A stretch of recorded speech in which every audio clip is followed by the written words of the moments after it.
ಕಾಂಗ್ರೆಸ್ ಶಾಸಕ N A ಹ್ಯಾರಿಸ್ಗೆ ಇಡಿ ದಾಳಿಯ shock.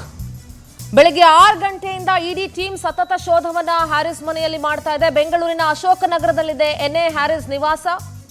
Mohammed Nalpad, Omar Nalpad ಮನೆಗಳನ್ನು ಕೂಡ ಶೋಧ ನಡೆಸಲಾಗ್ತಾ ಇದೆ. ಎಂಎಲ್ಎ ಹ್ಯಾರಿಸ್ ಮತ್ತು ಆತನ ಪುತ್ರರ ಮನೆ ಮತ್ತು ಕಚೇರಿಗಳಲ್ಲಿ ಶೋಧ ನಡೀತಾ ಇದೆ. ಒಟ್ಟು 17 ಕಡೆಗಳಲ್ಲಿ ದಾಳಿ ನಡೆಸಿ ಇಡಿ ಟೀಮ್ ಪರಿಶೀಲನೆಯನ್ನ ನಡೆಸ್ತಾ ಇದೆ. ಇಡಿ ಎನ್ಫೋರ್ಸ್ಮೆಂಟ್ ಡೈರೆಕ್ಟರೇಟ್ ಅಥವಾ ಜಾರಿ ನಿರ್ದೇಶನಾಲಯ ಅಂತ ನಾವು ಏನ್ ಹೇಳ್ತೀವಲ್ಲ, ಅಕ್ರಮ ಹಣ ವರ್ಗಾವಣೆಯ ಮಾಹಿತಿ ಇದ್ದಲ್ಲಿ ಮಾತ್ರ ಇಡಿ ಎಂಟ್ರಿ ಕೊಡುತ್ತೆ. ಮನಿ ಡಬ್ಲಿಂಗ್ ಅಥವಾ ಈ ತರದ್ದೇನಾದ್ರೂ ಆಗಿದ್ರೆ ಇಡಿಯ ಎಂಟ್ರಿ ಇರುತ್ತೆ. ಎಂಎಲ್ಎ ಎನ್ ಎ ಹ್ಯಾರಿಸ್ ಮತ್ತು ಅವರ ಪುತ್ರರ ಮನೆಯ ಮೇಲೆ ದಾಳಿ ಮಾಡಿ ಮತ್ತು ಕಚೇರಿಗಳ ಮೇಲೆ ದಾಳಿ ಮಾಡಿ ಬೆಳಗ್ಗೆ 6 ಗಂಟೆಯಿಂದಲೂ ಕೂಡ ಇಡಿ ಅಧಿಕಾರಿಗಳ ತಂಡ ಶೋಧವನ್ನ ನಡೆಸ್ತಾ ಇದೆ.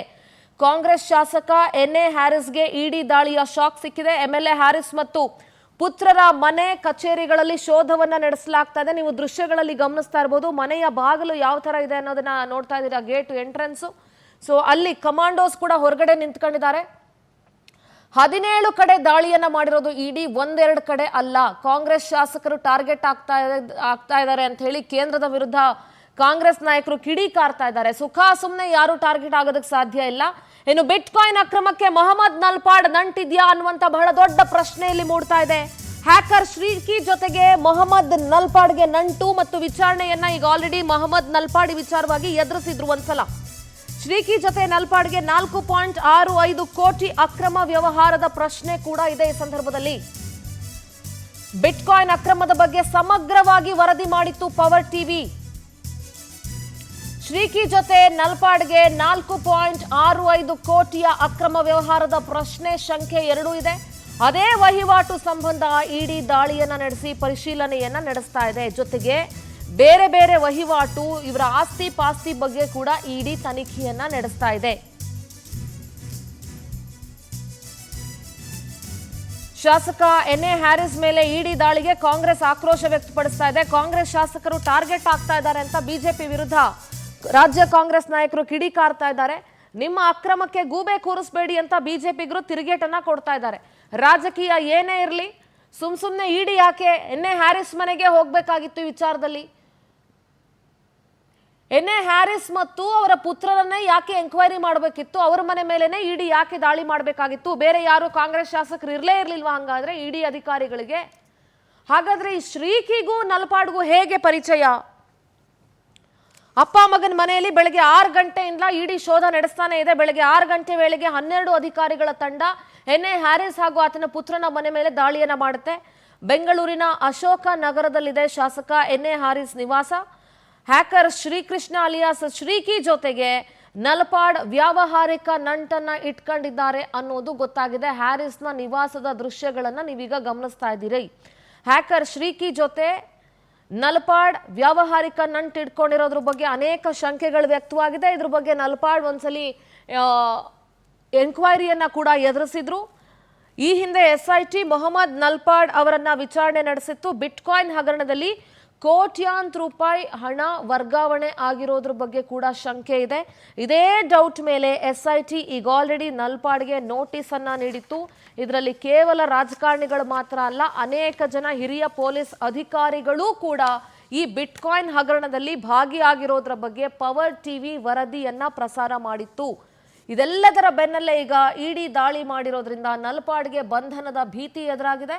ಬಹುಕೋಟಿ ಬಿಟ್ ಕಾಯಿನ್ ಹಗರಣದ ಪ್ರಮುಖ ಆರೋಪಿ ಶ್ರೀಕಿ ಆಗಿದ್ದಾನೆ. ಈತನ ಜೊತೆಗೆ ನಲ್ಪಾಡ್ ವ್ಯಾವಹಾರಿಕ ನಂಟನ್ನ ಇಟ್ಕೊಂಡಿದ್ದಾರೆ ಅಂತ ಹೇಳಿ ಶೋಭಾ ಕರಂದ್ಲಾಜೆ, ಅಶ್ವಥ್ ನಾರಾಯಣ್, ಪ್ರಿಯಾಂಕ್ ಖರ್ಗೆ ಅವರೆಲ್ಲ ಮಾತಾಡಿದ್ದಾರೆ. ಯಾರ್ಯಾರು ಏನೇನು ಹೇಳಿದ್ರು ಕೇಳಿಸ್ಕೊಳ್ಳೋಣ ಬನ್ನಿ. ನಿರಂತರವಾಗಿ ಆರ್ಥಿಕ ಅಪರಾಧಗಳನ್ನ ಕಾಂಗ್ರೆಸ್ ಮಾಡ್ತಾನೆ ಬಂದಿದೆ. ಆರ್ಥಿಕ ಅಪರಾಧಗಳಲ್ಲಿ ಬಿಟ್ ಕಾಯಿನ್ ಕೂಡ ಒಂದು. ಬಿಟ್ ಕಾಯಿನ್ ಮೂಲಕ ಬೇರೆ ಬೇರೆ ದೇಶಗಳಲ್ಲಿ ರಾಜಕಾರಣಿಗಳು, ಸ್ಪೆಷಲಿ ಕಾಂಗ್ರೆಸ್ ಕನೆಕ್ಟೆಡ್ ರಾಜಕಾರಣಿಗಳು ಇನ್ವೆಸ್ಟ್ ಮಾಡಿದ್ದಾರೆ ಅನ್ನುವಂತ ಮಾಹಿತಿ ಆಧಾರದಲ್ಲಿ ಇವತ್ತು ಇಡಿ ಅವರು ರೈಡ್ ಮಾಡಿದ್ದಾರೆ ಅನ್ನುವಂಥದ್ದನ್ನ ನಾವು ಅನ್ಕೊಂಡಿದೀವಿ. ಯಾರು ತಪ್ಪು ಮಾಡಿದ್ದಾರೆ ಅವರಿಗೆ ಶಿಕ್ಷೆ ಆಗ್ಬೇಕು, ಇದು ನಮ್ಮ ಅಪೇಕ್ಷೆ ಇರುವಂತದ್ದು. ಯಾವುದೇ ಮಾಹಿತಿ ಇಲ್ಲದೆ ರೈಡ್ ಮಾಡುವಂತ ಪ್ರಶ್ನೆ ಬರಲ್ಲ. ಎಲ್ಲದರಲ್ಲಿ ಪೊಲಿಟಿಕ್ಸ್ ಅನ್ನು ಕಂಡು ಹುಡುಕುವಂತ ಮತ್ತು ತಪ್ಪಿಸಿಕೊಳ್ಳುವಂತ, ಜಾರಿಕೊಳ್ಳುವಂತ ಒಂದು ಪಾರ್ಟಿ ಅಂದ್ರೆ ಅದು ಕಾಂಗ್ರೆಸ್ ಪಾರ್ಟಿ. ರಾಜ್ಯದಲ್ಲಿರುವಂತ ದುಡ್ಡನ್ನ ಇವತ್ತು ಬೇರೆ ಕಡೆ ಸಾಗಿಸಿ ಅಲ್ಲಿ ಇನ್ವೆಸ್ಟ್ ಮಾಡಿ ಅವರ ರಾಜಕಾರಣದ ಬೇಳೆ ಬೇಯಿಸ್ಕೊಳ್ತಾ ಇರುವಂತವರು ಕಾಂಗ್ರೆಸ್ ಅವರು. ಈ ಕಾಂಗ್ರೆಸ್ ಸರ್ಕಾರ ಭ್ರಷ್ಟ ಕಾಂಗ್ರೆಸ್ ಸರ್ಕಾರ ಇದು. ರಾಜ್ಯದಲ್ಲಿರುವಂತ ನೋಡೋಣ, ನನಗೂ ಇದ್ರ ಬಗ್ಗೆ ಹೆಚ್ಚು ಮಾಹಿತಿ ಇಲ್ಲ. ಆದರೆ ಇವತ್ತೇನೇ ರೈಡ್ಗಳು ಆಗ್ತಿರೋವಂಥದ್ದು ಕಾನೂನಾತ್ಮಕವಾಗಿ ಆಗುತ್ತೆ. ಆ ಒಂದು ರೈಡ್ಗಳು ನಡೆಯುತ್ತೆ. ಕಾದು ನೋಡುವ ಏನು ಯಾವ ಉದ್ದೇಶಕ್ಕಾಗಿ ಈ ರೈಡ್ಗಳಾಗಿರೋವಂಥದ್ದು ಮಾಹಿತಿ ನಮಗೆ ಸಿಗುವಂಥದ್ದಾಗುತ್ತೆ. ಈ ಮುಂಚೆನೇ ಯಾವ ಉದ್ದೇಶಕ್ಕಾಗಿದೆ ಅಂತ ನಾನು ಹೇಳೋಕ್ಕಾಗಲ್ಲ, ಅದನ್ನು ಇಲಾಖೆಯವರು ಹೇಳೋಕ್ಕಾಗುತ್ತೆ. ಏನೇ ಮಾಡಿದ್ರೂ ಒಂದು ಒಳ್ಳೆಯ ಉದ್ದೇಶದಿಂದ ಮಾಡುವಂಥದ್ದು ಆಗುತ್ತೆ ಅಂತ ಭಾಳ ಸ್ಪಷ್ಟವಾಗಿ ಹೇಳೋಕ್ಕೆ ಇಷ್ಟಪಡ್ತೀನಿ. ನಾನು ಯಾವಾಗಲೂ ಹೇಳ್ತಾ ಇರ್ತೀನಿ, ಇನ್ನೂ ಚಿಕ್ಕದಾಗಿ ಹೇಳಬೇಕು ಅಂದರೆ ಉಪ್ಪಿಂದ ನೀರು ಕುಡಿಬೇಕು ಅನ್ನುವಂಥದ್ದು. ಇವತ್ತು ಸಮಾಜಕ್ಕೆ ವಿರುದ್ಧವಾಗಿ, ಸಮಾಜದ ಹಿತಕ್ಕೆ ವಿರುದ್ಧವಾಗಿ ಯಾರೇ ಕೆಲಸ ಮಾಡಿದ್ರು ಅವ್ರ ಮೇಲೆ ಕ್ರಮ. ಅವರು ಶ್ರೀಕೆ ಅವ್ರ ಅಂತ ಅವರೇ ಬಹಿರಂಗವಾಗಿ ಹೇಳ್ಕೊಂಡಿದ್ದಾರೆ. ಏನೇ ಇದ್ರೂ ಕೂಡ ಟ್ರಾನ್ಸ್ಪರೆಂಟ್ ಆಗಿ ಅವ್ರದ್ದು ಇವ್ರದ್ದು ಫ್ರೆಂಡ್ಶಿಪ್ ಇತ್ತು ಅಂತಲೂ ಕೂಡ ಹೇಳಿದ್ರು. ಅದ್ಯಾವುದೋ ಒಂದು ಗಲಾಟೆ ಸಂದರ್ಭದಲ್ಲೂ ಕೂಡ ಆಮೇಲೆ ಭಾಗಿಯಾಗಿರಲಿಲ್ಲ, ಅದನ್ನು ಕೂಡ ಹೆಸರು ಸೇರಿಸಿದ್ರು ಅಂತ ಹೇಳಿದ್ರು. ಐಟಿ ಇಡಿ ಎಲ್ಲ ರೈಡ್ ಆಗ್ತಾ ಇರೋದು ಆ ವಿಚಾರಕ್ಕೂ ಬೇರೆ ವಿಚಾರಕ್ಕೂ ಗೊತ್ತಿಲ್ಲ. ನೋಡೋಣ ಏನಿದೆ ಅಂತ. ಅವ್ರು ಸ್ಪಷ್ಟ ಇಡಿ ಅವ್ರು ಹೇಳ್ಬೇಕಲ್ಲ, ಇದೇ ಕಾರಣಕ್ಕೆ ಆಗ್ತಾ ಇದೆ, ಅದೇ ಕಾರಣಕ್ಕೆ ಆಗ್ತಾ ಇದೆ ಅಂತ. ಅದೇನಿದೆ ಬರ್ಲಿ ಹೊರಗಡೆ. ಆದ್ರೆ ಬಿಟ್ಕಾಯಿನ್ ಸಂಬಂಧಿಸಿದಂತೆ ಟಾರ್ಗೆಟೆಡ್ ಆಗಿ ಇವ್ರು ಮಾಡ್ತಾ ಇದ್ರೆ ಇವತ್ತು ಬಹಳ ಬೇರೆ ದೊಡ್ಡವ್ರ ಮನೆಗೂ ಆಗ್ಬೇಕಾಗಿತ್ತು. ಬಿಟ್ಕಾಯಿನ್ ವಿಚಾರದಲ್ಲಿ ಇದೆ ಅಲ್ಲ, ಚಾರ್ಜ್ ಶೀಟ್ ನಲ್ಲಿ ಇದೆ ಅಲ್ಲ ಹೆಸರುಗಳು ಕೆಲವು. ವಿಚಾರವಾಗಿ ಚರ್ಚೆ ಮಾಡ್ತಾ ಹೋಗ್ತೀನಿ. ಚರ್ಚೆಯಲ್ಲಿ ನಮ್ಮ ಜೊತೆಗೆ ಹಿರಿಯ ಪೊಲೀಸ್ ಅಧಿಕಾರಿ, ನಿವೃತ್ತ ಪೊಲೀಸ್ ಅಧಿಕಾರಿ ಎಸ್ ಕೆ ಉಮೇಶ್ ಅವರು ಜಾಯ್ನ್ ಆಗ್ತಿದ್ದಾರೆ. ಉಮೇಶ್ ಸರ್ ನಮಸ್ತೆ, ಕಾರ್ಯಕ್ರಮಕ್ಕೆ ಸ್ವಾಗತ. ನಮಸ್ತೆ. ಜೊತೆಗೆ ಹೈಕೋರ್ಟ್ ವಕೀಲರು ಲೋಹಿತ್ ಹನುಮಾಪುರ ಅವರು ಕೂಡ ಇದ್ದಾರೆ. ಲೋಹಿತ್ ಜಿ ನಮಸ್ತೆ, ಕಾರ್ಯಕ್ರಮಕ್ಕೆ ಸ್ವಾಗತ. ನಾನು ಮೊದಲಿಗೆ ಉಮೇಶ್ ಸರ್ ಹತ್ರ ಮಾತಾಡ್ತೀನಿ. ಉಮೇಶ್ ಸರ್, ನೀವು ನಿಮ್ಮ ಸರ್ವಿಸ್ನಲ್ಲಿ ಸಾಕಷ್ಟು ಪ್ರಕರಣಗಳನ್ನು ನೋಡಿರ್ತೀರಿ. ಬಿಟ್ಕಾಯಿನ್ ಹಗರಣದ ಬಗ್ಗೆ ಕೂಡ ನೀವು ಕೇಳಿರ್ತೀರಿ, ತಿಳ್ಕೊಂಡಿರ್ತೀರಿ. ಈ ಪ್ರಕರಣದ ಬಗ್ಗೆ ಇದಕ್ಕೂ ರಾಜಕೀಯ ನಂಟಿದೆ ಅನ್ನೋದು ಯಾವುದಾದ್ರೂ ಇಂಥ ಹಗರಣಗಳನ್ನು ಮೊದಲು ನಡೆದಾಗ ಪೊಲಿಟಿಕಲ್ ಆ್ಯಂಗಲ್ ಇಂದ ಫಸ್ಟ್ ನಾವು ಯೋಚನೆ ಮಾಡ್ತೀವಿ ಸರ್, ಇದಕ್ಕೇನಾದರೂ ಪೊಲಿಟಿಕಲ್ ಲಿಂಕ್ ಇರಬಹುದಾ ಏನು ಎತ್ತ ಅಂತ ಹೇಳಿ. ಈ ಬಿಟ್ಕಾಯಿನ್ ಹಗರಣದ ಬಗ್ಗೆ ಪವರ್ ಟಿವಿ ಸಂಪೂರ್ಣವಾದಂಥ ವರದಿಯನ್ನು ಪ್ರಸಾರ ಮಾಡಿತ್ತು. ಮತ್ತು ಈಗ ಎನ್ಎ ಹ್ಯಾರಿಸ್ ಮನೆ ಮೇಲೆ ಇಡಿ ದಾಳಿಯಾಗಿದೆ ಮತ್ತು ಈ ಬಿಟ್ಕಾಯಿನ್ ಹಗರಣದಲ್ಲಿ ಅನೇಕ ಜನ ಹಿರಿಯ ಪೊಲೀಸ್ ಅಧಿಕಾರಿಗಳ ಭಾಗಿ ಇದೆ ಅನ್ನುವಂಥ ಮಾತು ಕೂಡ ಇತ್ತು. ಸೊ ಎಂಕ್ವೈರಿ ಕೂಡ ಫೇಸ್ ಮಾಡಿದ್ರು ಕೆಲವು ಅಧಿಕಾರಿಗಳು. ಸರ್ ಏನ್ ಹೇಳ್ತೀರಿ, ನಿಮ್ಮ ಮೊದಲ ಒಪಿನಿಯನ್ ಆನ್ ದಿಸ್?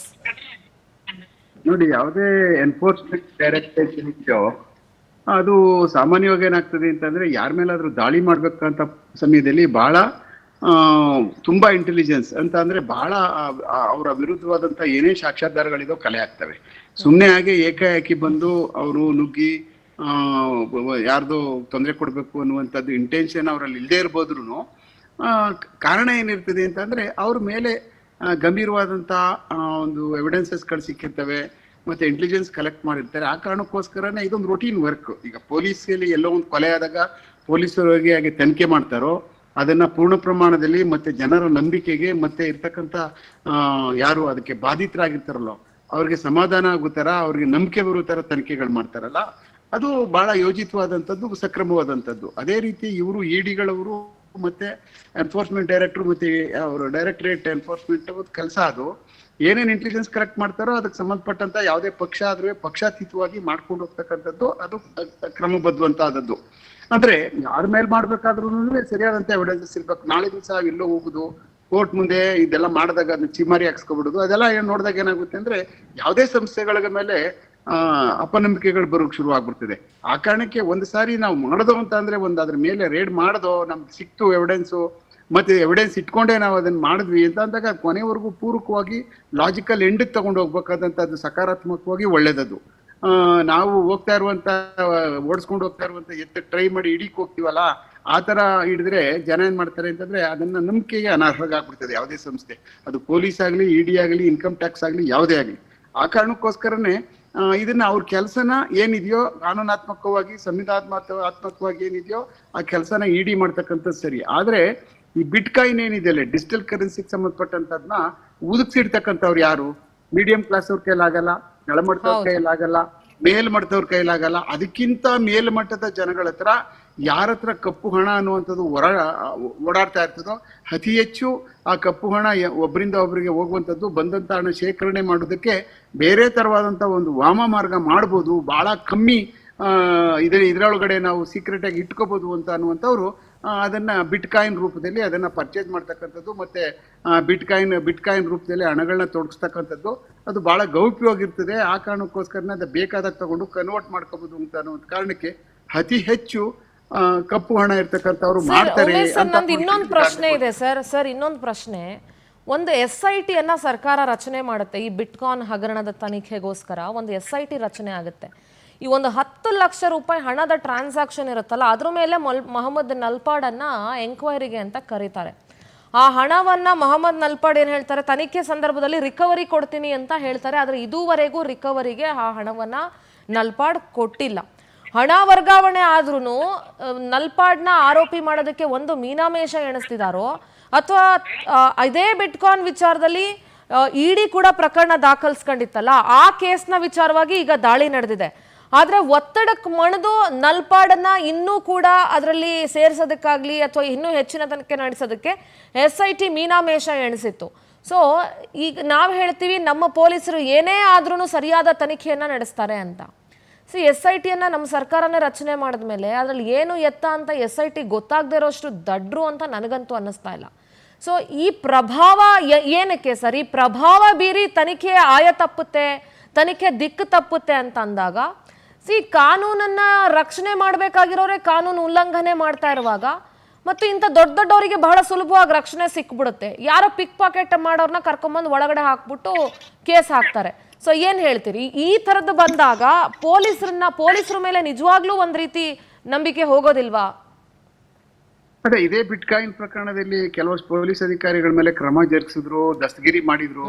ಅದರಲ್ಲಿ ಅವರು ಸರಿಯಾದಂತ ತನಿಖೆ ಸರಿಯಾಗಿ ಮಾಡ್ಲಿಲ್ಲ, ಅದರಲ್ಲಿ ಅವರು ತೊಡ್ಕೊಂಡಿದ್ದಾರೆ, ಅವ್ರ ಜೊತೆ ಸೇರ್ಕೊಂಡಿದ್ದಾರೆ ಅಂತ ಹೇಳಿ ತನಿಖೆ ಆಯ್ತು. ಅದನ್ನು ನಾವು ಇದೇ ಬಿಟ್ಕಾಯಿನ್ ಕೇಸಲ್ಲಿ ನಾವು ನೋಡಿದ್ವಿ.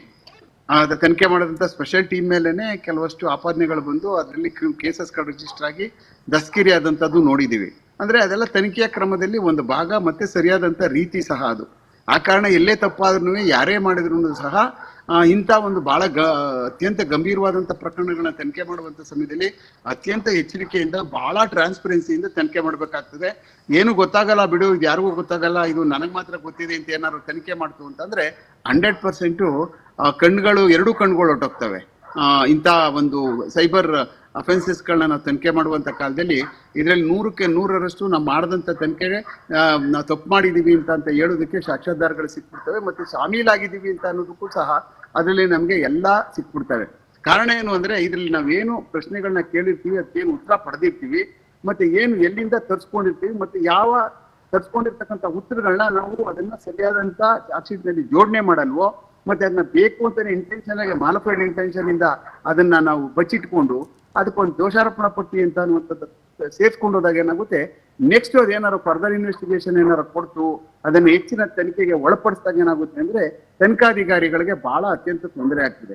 ಆದ್ರೆ ಇದು ಬಹಳ ಗಂಭೀರವಾದಂತ ಪ್ರಕರಣಗಳು, ಬೇರೆ ತರ ಪ್ರಕರಣಗಳಲ್ಲ. ಇದ್ರಲ್ಲಿ 100ಕ್ಕೆ 100ರಷ್ಟು ಸಿಗಾಕಬಿಡ್ತೀವಿ ನಾವು ಏನೇ ತನಿಖೆ ಮಾಡಕ್ ಹೋದಾಗ ಸರಿಯಾದಂತ ತನಿಖೆ ಮಾಡ್ಲಿಲ್ಲ ಅಂದ್ರೆ. ಆ ಕಾರಣಕ್ಕೆ ಬಹಳ ಅತ್ಯಂತ ಎಚ್ಚರಿಕೆಯಿಂದ ತುಂಬಾ ಇದ್ರ ಬಗ್ಗೆ ತಿಳ್ಕೊಂಡಿರೋದ್ರಿಂದ ತಿಳ್ಕೊಂಡು ಮತ್ತೆ ಬಹಳ ಅನುಭವಸ್ಥರನ್ನ ಮತ್ತೆ ಅದಕ್ಕೆ ಮೂಲಾಗ್ರವಾಗಿ ಎಲ್ಲೂ ತಪ್ಪಾಗಬಾರ್ದು ನಾನು ಮಾಡಿರ್ತಕ್ಕಂಥದ್ದು ಅಂತ ಅನ್ನುವಂಥದ್ದನ್ನ ನಾವು, ಯಾಕೆಂದ್ರೆ ಸುಮ್ಮನೆ ಹಾಕ್ಬಿಡ್ಬೋದು, ನಾಳೆ ದಿವಸ ಏನೋ ಮಾಡ್ಬಿಟ್ಟು ಒಂದು ಚಾರ್ಜ್ ಶೀಟ್ ಹಾಕ್ಬಿಟ್ರೆ ಸರಿ ಮಾಡ್ಕೋಬೋದಲ್ಲ ಬಿಡು ಅಂತೇಳಿ ಒಂದ್ಸಾರಿ ಚಾರ್ಜ್ ಶೀಟ್ ಹಾಕ್ಬಿಡ್ತೀವಿ, ಅದಾದ್ಮೇಲೆ ಸರಿ ಮಾಡೋದಕ್ಕೆ ಟೈಮ್ ಸಿಗಲ್ಲ ಅವ್ರಿಗೆ. ಬೇರೆ ಬೇರೆ ಎಲ್ಲೋ ಟ್ರಾನ್ಸ್ಫರ್ ಆಗ್ಬಿಡ್ತಾರೆ, ಅದೇ ಅಲ್ಲಿ ಇರಲ್ಲ ಜಾಗದಲ್ಲಿ, ಮತ್ತೆ ಅವ್ರಿಗೆ ಯಾವುದೇ ಅವಕಾಶ ಸಿಗಲ್ಲ. ಕೊನೆಗೆ ಅದೇ ಹೋಗಿ ಇವ್ರ ವಿರುದ್ಧವಾಗಿ ತಿರ್ಕೊಬಿಡ್ತವೆ. ಆ ಕಾರಣಕ್ಕೆ ಇಂಥ ಒಂದು ಸೈಬರ್ ಅಫೆನ್ಸಸ್ಗಳು ಮಾಡುವಂತ ಸಮಯದಲ್ಲಿ ಏನಾಗ್ತದೆ, ಬಹಳ ಅತ್ಯಂತ ಹೆಚ್ಚಿನ ಮಟ್ಟದ ತನಿಖೆ ಆಗ್ತಕ್ಕಂಥದಕ್ಕೆ ನೋಡಿ ಈಗ ಇಡಿ ಬಂದು ಕೂತ್ಕೊಳ್ತು. ಇವಾಗ ಇಷ್ಟು ದಿನ ಆದ್ರೂ ಫೈನಲ್ ಚಾರ್ಜ್ ಶೀಟ್ ಹಾಕಿಲ್ಲ ಸರ್ SIT. ಹೌದು ನೋಡಿ, ಅದೇನಾಗ್ತದೆ ಅಂದ್ರೆ ಕೆಲವಷ್ಟು ಅದ್ರೊಳಗಡೆ ಏನು ಬಹಳ ಇಂಪಾರ್ಟೆಂಟ್ ಏನಾದ್ರೂ ಯಾರಾದ್ರೂ ಬೇಕು ಅವ್ರನ್ನ ಉಳಿಸ್ಬೇಕು, ಅವರು ಏನಾದ್ರೂ ಇದ್ರೆ ಸಿಗಾಕಬಿಡ್ತಾರೆ. ಚಾರ್ಜ್ ಶೀಟ್ ಹಂಗೆ ಇರ್ಲಿ, ಪೆಂಡಿಂಗ್ ಇರ್ಲಿ, ಆಮೇಲೆ ನೋಡ್ಕೊಳ್ಳೋಣ, ಯಾರು ಮುಂದೆ ಬಂದು ಅವ್ರು ಮಾಡ್ಕೊಳ್ಳಿ ಬಿಡು, ನಮ್ಗೆ ಯಾಕೆ ತಲೆ ಇದು, ನಾವ್ಯಾಕೆ ತಲೆ ಕಟ್ಕೋಬೇಕು ಅಂತೇಳಿ ತನಿಖಾಧಿಕಾರಿಗಳು ಸಹ ತಲೆ ತಪ್ಪಿಸ್ಕೊಂಡು ಅದರಿಂದ ಟ್ರಾನ್ಸ್ಫರ್ ಆಗಿ ಹೊಟ್ಟೋಗ್ಬಿಡ್ತಾರೆ. ಸುಮ್ಮನೆ ನಾನ್ ಚಾರ್ಜ್ ಶೀಟ್ ಹಾಕಿ ನನ್ನ ಮೇಲೆ ಗೂಬೆ ಕೂರ್ಸ್ಕೋಬೇಕು ಅಂತೇಳಿ 2 ವರ್ಷ 3 ವರ್ಷ ಮಾಡ್ತಕ್ಕಂಥದ್ದು ಇದೆ ಪೊಲೀಸ್ ಇಲಾಖೆನಲ್ಲಿ. ಆ ಕಾರಣಕ್ಕೆ ಅದು ಪ್ರಮುಖ ಅಲ್ಲ, ಅದು ಸರಿಯಾದಂತದ್ದಲ್ಲ, ಅದು ಅಸಂಬದ್ಧವಾದಂತ ತನಿಖೆ. ಆ ಕಾರಣಕ್ಕೆ ಯಾವುದೇ ಒಂದು ತನಿಖೆ ಭಾಗವಾಗಿದ್ದಾಗ ನಾವುಗಳು ಬಹಳ ಅತ್ಯಂತ ಜಾಗೃತೆಯಿಂದ ತುಂಬಾ ತಿಳ್ಕೊಂಡಿರ್ತಕ್ಕಂಥವ್ರಿದ್ದಾರೆ, ಮತ್ತೆ ಅದ್ರ ಬಗ್ಗೆ ಎಕ್ಸ್ಪರ್ಟ್ಗಳಿದ್ದಾರೆ. ಆ ಪ್ರಕಾರನೇ ನಾವು ಇದ್ರ ತನಿಖೆ, ಆಮೇಲೆ ಏನು ಎಲ್ಲಾ ತನಿಖೆನೂ ಎಲ್ಲಾ ಸೈಬರ್ ಅಫೆನ್ಸಸ್ ಅಲ್ಲೂ ನಾನು ಬಹಳ ಪ್ರಾವೀಣ್ಯತೆ ಪಡೆದ್ಬಿಟ್ಟಿದ್ದೀನಿ ಅನ್ನೋದೆಲ್ಲ ಸುಳ್ಳು. ಯಾಕೆಂದ್ರೆ ಯಾವುದೇ ಹೊಸ ತನಿಖೆಗಳು ಮಾಡ್ಕೊಳಕ್ ಹೋದಾಗ ಆ ತನಿಖೆಗೆ ನಾನೊಬ್ಬ ಹೊಸಬ ಅಷ್ಟೇನೆ, ಅದನ್ನ ತಿಳ್ಕೊಂಡೇ ತನಿಖೆ ಮಾಡ್ಕೊಂಡು ಹೋಗ್ಬೇಕು. ನಾನೇನು ಅದ್ರಲ್ಲಿ ಆ ಕಾರಣಕ್ಕೋಸ್ಕರನೇ ನನಗೇನೂ ಗೊತ್ತಿರುವುದಿಲ್ಲ, ತಿಳ್ಕೊಂಡೇ ತನಿಖೆ ಮಾಡ್ಬೇಕಂತ ಸಮಯದಲ್ಲಿ ಬಹಳ ಅತ್ಯಂತ ಜಾಗೃತೆಯಿಂದ ತಿಳ್ಕೊಂಡು ತನಿಖೆನ ಬೇಗ ಮುಗಿಸ್ಬೇಕು. ಯಾರ ತಲೆಗೂ ಸಹ ಬೇರೆಯವ್ರಿಗೆ ಹೋಗ್ಲಿ ನನಗೆ ಯಾತಕ್ಕೆ ಬೇಕಿದ್ದು ಅಂತ ಹೇಳಿದಾಗ ಏನಾಗ್ತದೆ ಅಂದ್ರೆ ಈ ತರದ್ದು ಬೇರೆ ಬೇರೆ ಸಂಸ್ಥೆಗಳು ಬಂದು ರೇಡ್ ಮಾಡಿ ಬೇರೆ ಬೇರೆ ಕಲೆ ಹಾಕೊಂಡು ಹೋದಾಗ ತೊಂದರೆ ಆಗುತ್ತೆ. Yes, all right Umesh sir, thank you so much for joining us. Thank you sir, Power TV ಜೊತೆ ಮಾತನಾಡೋದಕ್ಕೆ. Thanks a lot.